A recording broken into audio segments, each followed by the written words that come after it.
Se você clicou nesse vídeo, é muito provável que você esteja desesperado ou desesperada por conta de matemática no Enem. É muito provável que a sua preparação não tenha sido das melhores, né? Mas de qualquer forma você quer ir para a prova e garantir alguns acertos, é claro.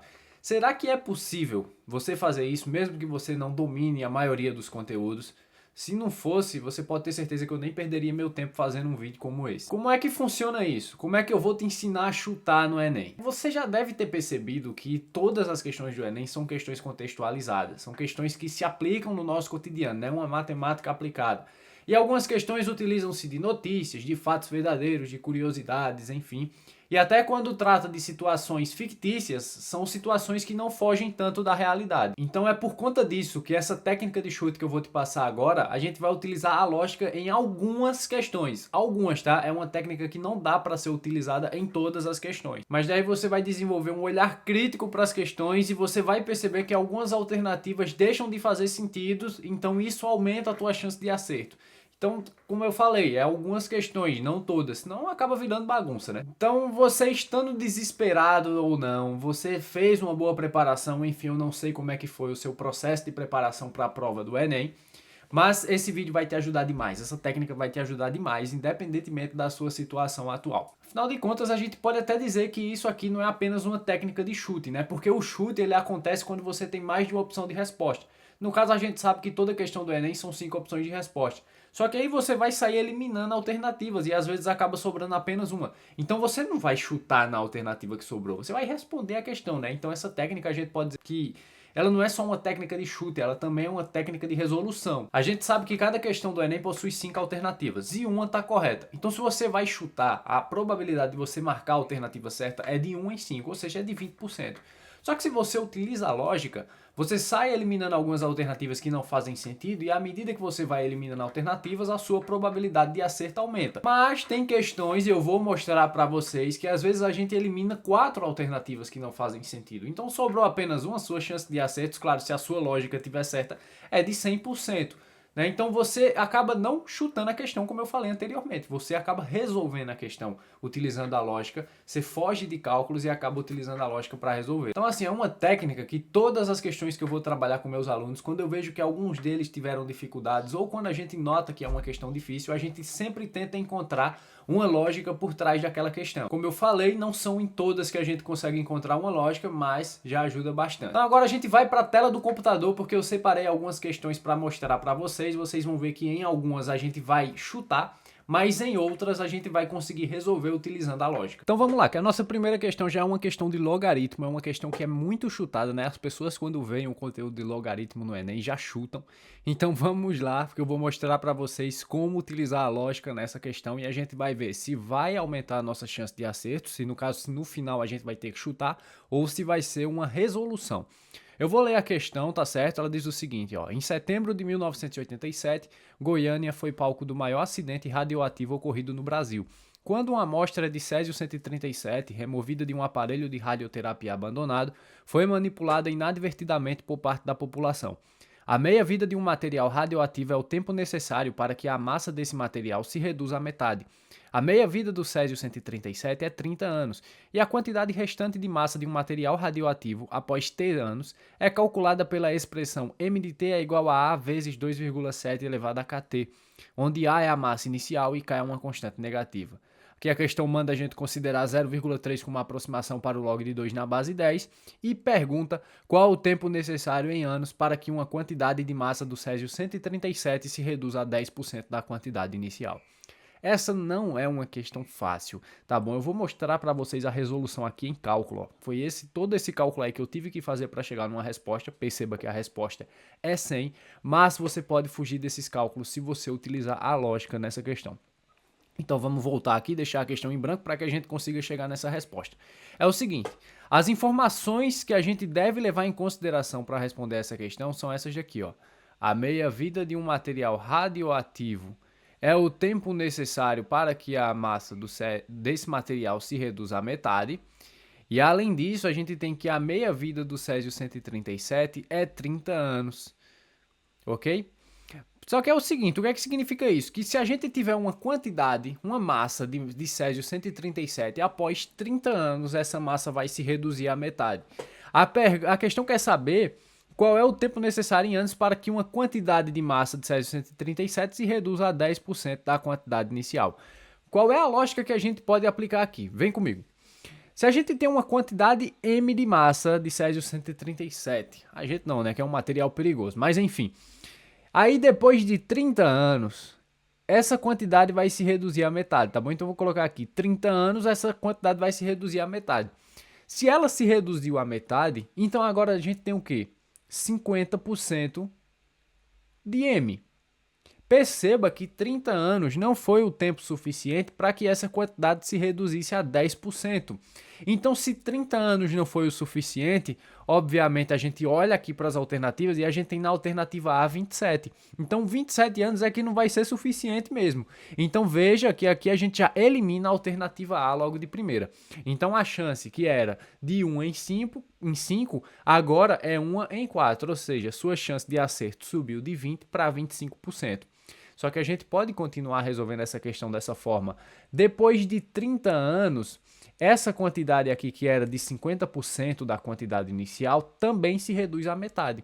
A metade de 50% é 25%. Então, 25% de M. Então, desde o início, né, desde essa fase aqui, onde tinha o M por completo, se passaram 60 anos.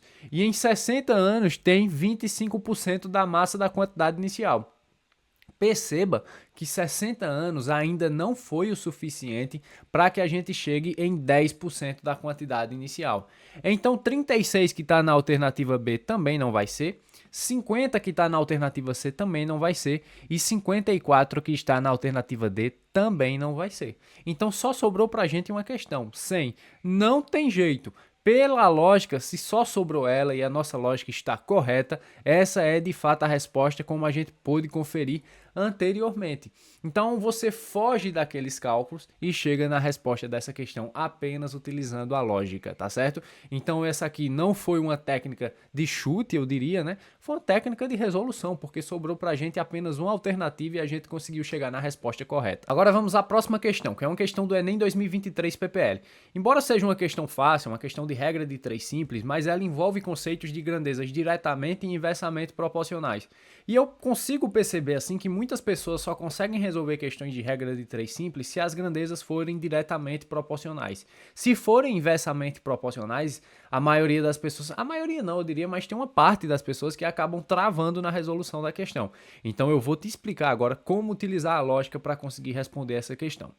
Ela diz o seguinte, ó: em um ateliê de costura, para confeccionar 200 calças jeans, em 5 dias de trabalho são necessários 10 funcionários. Devido a uma crise financeira no ateliê, a gerência decidiu demitir 4 funcionários visando a redução de custos. Sabe-se que a produção deverá ser mantida com um novo quadro de funcionários, ou seja, após a demissão. Então isso significa que com 10 ou com 6 funcionários, né, já que 4 foram demitidos, vai ter que produzir 200 calças jeans do mesmo jeito. E a pergunta é: em quantos dias de trabalho o novo quadro de funcionários confeccionará a mesma quantidade de calças jeans? Então, suponha que você não consiga resolver essa questão, ou então faltou tempo para você responder essa questão, você vai ter que chutar. Mas vamos fugir dos cálculos, embora eles sejam simples, como eu falei, mas vamos utilizar a lógica para conseguir resolver essa questão aqui, ó. É o seguinte: 10 funcionários, né, eles conseguiam confeccionar essas 200 calças em 5 dias de trabalho. Então pensa comigo, 4 funcionários foram demitidos, agora sobraram apenas 6 funcionários. Então a tendência é que esses 6 funcionários confeccionem essas 200 calças em mais ou em menos dias? Em mais dias. Afinal de contas, agora são menos pessoas ajudando na confecção das calças. Então, antes, o que era 5 dias de trabalho, a tendência é que agora aumente essa quantidade e não diminua. Então, perceba que só com essa lógica, a gente consegue eliminar 3 alternativas. A alternativa A, a B e a C, porque elas estão abaixo de 5 e a gente sabe que esses dias de trabalho vão aumentar. Então, A, B e C já estão fora dos nossos planos. Então, vejam. O que era 20% acaba de se tornar 50% da sua chance de acerto, beleza? Só que você pode usar uma outra lógica para responder essa questão. Sua chance de acerto já aumentou, obviamente, mas você pode utilizar uma outra lógica para conseguir chegar na resposta. Veja bem, 10 funcionários, a gente sabe que levavam 5 dias para confeccionar as calças. Agora são 6 funcionários. Mas pensa comigo, e se fossem 5 funcionários? Olha, se fossem 5 funcionários, então o número de dias ia dobrar, tá certo? São grandezas inversamente proporcionais. Então, quando a gente divide o número de funcionários por 2, o número de dias dobra. Então, 5 funcionários conseguiriam confeccionar essas calças em 10 dias, beleza? Só que a gente não tem 5 funcionários, a gente tem 6 funcionários. Então a gente utiliza uma lógica parecida com o que a gente utilizou no início para eliminar essas 3 alternativas. 5 funcionários levam 10 dias e 6 funcionários vão levar quantos? A gente tem um funcionário a mais. Então a tendência é que seja um pouco menor que 10 dias para confeccionar essas calças. E dentre as duas alternativas que sobraram, apenas uma é menor que 10, que é a alternativa D com 8,3. Então pode marcar que essa é a resposta dessa questão, tá certo? Mais uma questão aí que a gente consegue resolver e não apenas aumentar nossa chance de acerto só utilizando a lógica. Agora vamos ver mais uma questão. Essa questão aqui ela é do Enem 2021 e ela é de um sistema de equações. Mas a gente não vai fazer sistema de equações aqui, é claro, a gente vai utilizar a lógica para conseguir resolver essa questão ou aumentar nossa chance de acertos. Vamos ver o que é que vai acontecer, tá certo? Ela diz o seguinte, ó. Uma pessoa pretende viajar por uma companhia aérea que despacha gratuitamente uma mala com até 10 quilos. Em 2 viagens que realizou, essa pessoa utilizou a mesma mala e conseguiu 10 quilos com as seguintes combinações de itens. A gente tem aí uma tabela que mostra a viagem, o número de camisetas, o número de calças e o número de sapatos. Para ter certeza de que sua bagagem terá massa de 10 quilos, ela decide levar essa mala com 2 calças, um sapato e o máximo de camisetas, admitindo que itens do mesmo tipo têm a mesma massa. A pergunta é qual a quantidade máxima de camisetas que essa pessoa poderá levar. Bem, a gente poderia montar um sistema de equações aqui, como eu falei para vocês, mas se a gente prestar atenção, a gente consegue utilizar a lógica nessa questão, tá certo? Veja só, na primeira viagem ele levou 12 camisetas, 4 calças, e 3 sapatos. Aí na segunda viagem ele levou 18 camisetas, ou seja, aumentou 6 camisetas, só que para isso ele teve que diminuir uma calça e diminuir um par de sapatos. Agora, o que é que ele vai levar? Deixa eu dar um destaque aqui para que a gente veja. Ela decide levar essa mala com 2 calças e um sapato. Então perceba o seguinte, da primeira para a segunda viagem, ele diminuiu uma calça, diminuiu também um par de sapato, e isso deu para ele a oportunidade de aumentar 6 camisetas nessa mala e ele continuou levando 10 quilos. Aí, da segunda para a terceira viagem, ele vai levar 2 calças, então diminuiu um também. Número de par de sapatos, ele vai levar só um, então diminuiu um também. Então vai acontecer a mesma coisa que aconteceu da primeira para a segunda viagem. O número de camisetas vai aumentar em 6. Então 18 mais 6, 24. Essa daqui é a resposta, tá certo? A alternativa B para essa questão. Já tá conseguindo perceber o poder desse olhar crítico nas questões de matemática do Enem, né? Porque até agora a gente já resolveu uma questão do logaritmo, uma questão de regra de 3 simples envolvendo grandezas inversamente proporcionais e uma questão que seria um sistema de equações 3 por 3, tá? Não seriam questões simples, não. Vamos ver agora uma questão de porcentagem, né? Que é uma questão bem simples. Acho que só alguém que realmente não domina porcentagem utilizaria uma lógica, uma técnica de chute para essa questão. Se você não domina porcentagem ou vai fazer o Enem, eu tenho uma péssima notícia para você, tá? Mas quem sabe, né? Enfim, vamos ver qual é a técnica que a gente pode utilizar nessa questão. Seguinte. O turismo brasileiro atravessa um período de franca expansão. Entre 2002 e 2006, o número de pessoas que trabalham nesse setor aumentou 15% e chegou a 1,8 milhão. Cerca de 60% desse contingente de trabalhadores está no mercado informal, sem carteira assinada. Para regularizar os empregados informais que estão nas atividades ligadas ao turismo, o número de trabalhadores que terá que assinar carteira profissional é... Então, perceba que o cálculo que a gente teria que fazer aqui seria 60% de 1,8 milhão, que é 1.800.000. Então, como eu falei, só alguém realmente que não domina a porcentagem para tentar chutar essa questão, né? Para tentar chutar não, para chutar, né? Porque a gente nunca deixa uma questão em branco. Mas para não conseguir chegar num resultado e ter que chutar essa questão, você só realmente não dominando porcentagem. Então vamos ver aqui qual é a lógica que a gente pode utilizar. É o seguinte, a gente quer calcular 60% de 1.800.000, a gente pode pensar só assim de cabeça que 50% de todos os números, tá? 50% de qualquer número é a metade desse número. Então 50% de 1.800.000 é a metade dele, que é 900 mil. Só que a gente não quer 50%, a gente quer 60%. Então, esse valor que a gente quer chegar, ele é um pouco maior que 900 mil. E quando você olha para as 5 alternativas dessa questão, tem 3 que estão abaixo de 900 mil. É a alternativa A, é a alternativa B e também a alternativa C, que você já perceba que eu já eliminei. Então, a sua chance de acerto, que era de 20%, né, no chute, passou a ser agora de 50%. Como eu falei, para não conseguir chegar numa resposta para essa questão, só se realmente você não tiver domínio de porcentagem. Então, você ficaria entre essas duas questões, né? Ou melhor, entre essas duas alternativas aqui. Se você não tem domínio de porcentagem, muito provavelmente você vai chutar entre a alternativa D e entre a alternativa E. Não vou mostrar a resposta dessa questão, porque de fato aqui agora não dá para utilizar uma lógica, a não ser que você tenha domínio da porcentagem, para chegar nessa resposta aqui, tá certo? Então a gente se conforma com isso. A sua chance de acerto aumentou de 20% para 50%. Se decida aí, aproveite e comente aí qual resposta você marcaria nessa questão, D ou E. E agora a gente vai ver a quinta questão, que é a última, para que a gente entenda como aplicar a lógica também a questões de argumentação, tá? O Enem também quer que a gente construa argumentação, até mesmo em questões de matemática. Sugiro que você dê uma olhada na matriz de referência e você vai ver que uma das habilidades é construir argumentação, não apenas uma, né? Porque isso vai para diferentes áreas, mas o Enem quer que a gente construa a argumentação também nas questões de matemática, tá certo? Que é o caso dessa questão aqui, que é do Enem 2014, ela foi da terceira aplicação, e eu vou mostrar para vocês que a gente pode eliminar sim algumas alternativas, porque o argumento é bem ruim, tá bom? A questão diz o seguinte, ó. Em uma cidade turística, 3 hotéis ofereceram promoções para o mês de abril de 2011 e compararam as taxas de ocupação nesse mês com as de abril de 2010. Os descontos praticados estão descritos a seguir. Então, a gente tem o Hotel 1, dado um desconto de 10% nas diárias, elevando a ocupação de 70% em 2010 para 80% em 2011. E aí perceba que ele dá também essas informações para os hotéis 2, 3, 4 e 5. E aí, após o término de 2011, foi feita uma avaliação sobre os impactos desses descontos nos valores arrecadados pelos hotéis. O hotel que apresenta a maior diferença na taxa de arrecadação de 2010 para 2011 foi o...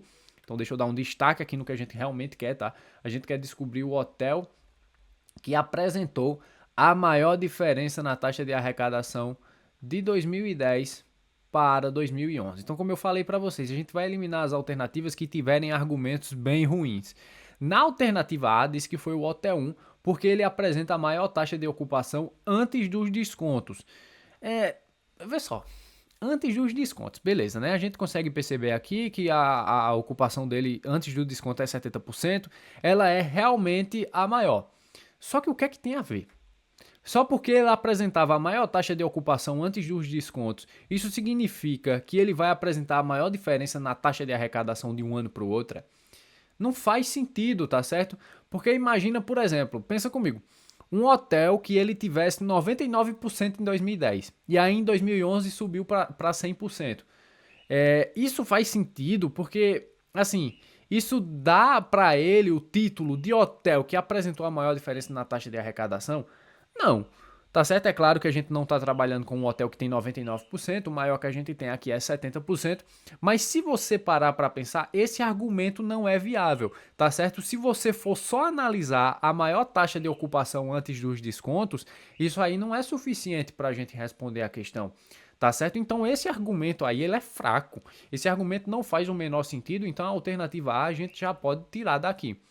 Aí a alternativa B diz que é o Hotel 2 porque ele apresenta a maior taxa de ocupação após os descontos, né? E realmente a gente pode verificar aqui, ó, que o Hotel 2 ele teve 100% depois dos descontos, ele é maior que os demais, só que a gente utiliza para a mesma lógica. Faz sentido a gente argumentar que o Hotel 2 ele teve a maior diferença? Veja, quando a gente está querendo a maior diferença, a gente quer comparar o ano de 2010 para 2011. Tá certo? Então, só porque ele teve a maior taxa de ocupação depois dos descontos, isso significa que ele foi o que apresentou a maior diferença? Não faz sentido, tá certo? Porque se a gente parar para olhar só para a taxa de ocupação depois dos descontos, não é suficiente para a gente responder quem foi que teve a maior diferença na taxa de arrecadação. Então, esse argumento é fraco também. A alternativa B está fora. A alternativa C diz que é o Hotel 3 porque ele apresenta um aumento de 38% na taxa de arrecadação. Esse argumento faz sentido, tá certo? Eu não estou dizendo que ele é a resposta, mas ele faz sentido porque a gente quer descobrir justamente a maior diferença na taxa de arrecadação. Aqui está dando para a gente que ele teve um aumento de 38%, então fala de comparação, né, entre um ano e outro. Então, um argumento legal. A gente vai manter essa alternativa C viva. A alternativa D é o Hotel 4, pois apresenta a maior diferença na taxa de arrecadação de 2010 para 2011. Que argumento é esse? A questão perguntou pra gente, de novo, o hotel que apresentou a maior diferença na taxa de arrecadação. Aí você disse que foi o Hotel 4, porque ele apresentou a maior diferença na taxa de arrecadação. Sim, você está só reafirmando. Cadê? Com argumento. Baseado em que o Hotel 4 teve a maior diferença na taxa de arrecadação? Não faz sentido essa alternativa D, tá certo? Então você pode eliminar. E na alternativa E, Hotel 5, pois apresenta o maior desconto no valor da diária. Pode até ser. Você faz o teste, tá certo? Mas é o seguinte, não vou dizer para você qual é a resposta, fica como desafio aí também para você responder. Você vai inclusive comentar aqui se a sua resposta foi a alternativa C ou a alternativa E, mas volta a acontecer o que aconteceu na questão passada. A sua chance, se você for chutar uma questão como essa, a gente sabe que é de 20%. Daí você conseguiu eliminar 3 alternativas só olhando para o argumento. Olha sempre para o argumento, tá certo? Lembra-se, o Enem quer testar a nossa capacidade de construir argumentação até mesmo em questões de matemática. Então a chance que era de 20% subiu para 50%. Tá certo? Então você vai testar aí entre a alternativa C e entre a alternativa E, e aí você vai chegar numa resposta. Então, essas foram apenas algumas questões em que você pode utilizar essa técnica de chute barra resolução. É claro que existem muito mais, mas eu acho que já é um número suficientemente bom para que você entenda como funciona essa técnica. Depois desse vídeo, nunca mais você vai chutar uma questão sem tentar encontrar uma lógica por trás dela. É claro, como eu falei desde o início, não são em todas que você vai conseguir, mas naquelas que você conseguir já vai ajudar bastante, afinal de contas a sua chance de acertos vai aumentar, ou então você até consegue responder a questão como nós vimos em questões anteriores. Então aproveita o tempo que te resta até a prova para que você pratique bastante, tá bem? Para que você também possa garantir os acertos nas questões fáceis, afinal de contas são essas questões que vão subir a tua nota, então tenha constância daqui até a prova. Independentemente de como foi sua preparação, eu tenho certeza que você tem total condições de conseguir uma boa nota e, consequentemente, conseguir a sua aprovação. Esse foi mais um vídeo. Caso você tenha gostado, dá um like, se inscreve no canal, porque depois da prova vai rolar a resolução de todas as questões de matemática por aqui. No mais, eu só tenho a te desejar uma excelente prova e que você consiga a sua aprovação daqui a alguns meses.